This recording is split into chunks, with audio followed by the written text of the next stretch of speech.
In the Crimean port of Sevastopol, there were cheers as President Putin arrived for Victory Day celebrations there. But Kiev wasn't cheering. The Ukrainian government dismissed the visit as a provocation and a gross violation of Ukrainian sovereignty. NATO wasn't cheering. It described the visit as inappropriate. Vladimir Putin didn't seem to mind. In a speech in Sevastopol, he hailed the incorporation of Crimea into Russia as a return to the motherland. And by flying to the Crimea today, it was as if the Kremlin leader was telling the West, say what you want, do what you want, Moscow's not for turning. And yet Russia faces growing international isolation over Crimea and eastern Ukraine. It faces the prospect of further sanctions too. There will be consequences for Russia.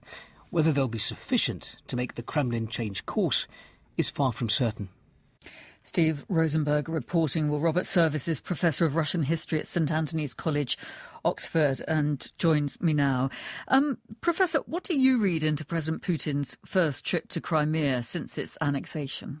Well, I think it's one of the big days in the Russian calendar, and it's a military day. So it's a snub to anyone who thinks that this is a man in peacemaking mode. I mean, it's flagrant. It's a parade of an aggressive mentality. I mean, Crimea, going back a couple of centuries, is not Russia. It used to belong to the Tatars. It's a flagrant assertion of Russian, almost imperial identity. Although they, of course, claim that they lost it almost by accident in recent times. What do you think, then? You think this show of strength is meant to say it's a return to the good old days of Russian power pre-1991? He's showing off. He's trying to intimidate Western powers. He's trying to get the maximum of Russian popularity with what he's doing. In the end, he's doing something quite ruinous for the geopolitical future of his own country. But isn't he motivated by the same geopolitical considerations that influence all great powers, including the United States? Great statesmen think about who their potential desirable allies are. And Western powers are exactly that.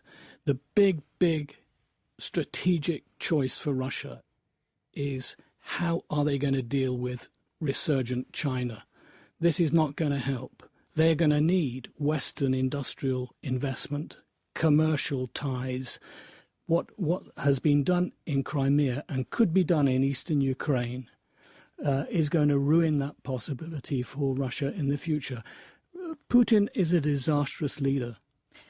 However, there is the argument that Russia is reacting to a perceived threat caused by the gradual expansion of NATO, which broke reassurances that Russia was given. Those reassurances were never formalized. Russia under Gorbachev and then Yeltsin failed to put into writing the assurances that it says that it got in the 80s and 90s. This was a time of enormously fast international relations change. One can't entirely blame Gorbachev and Yeltsin or the Western leaders, but a mess was left, a vacuum of agreements was left, which we're paying for now.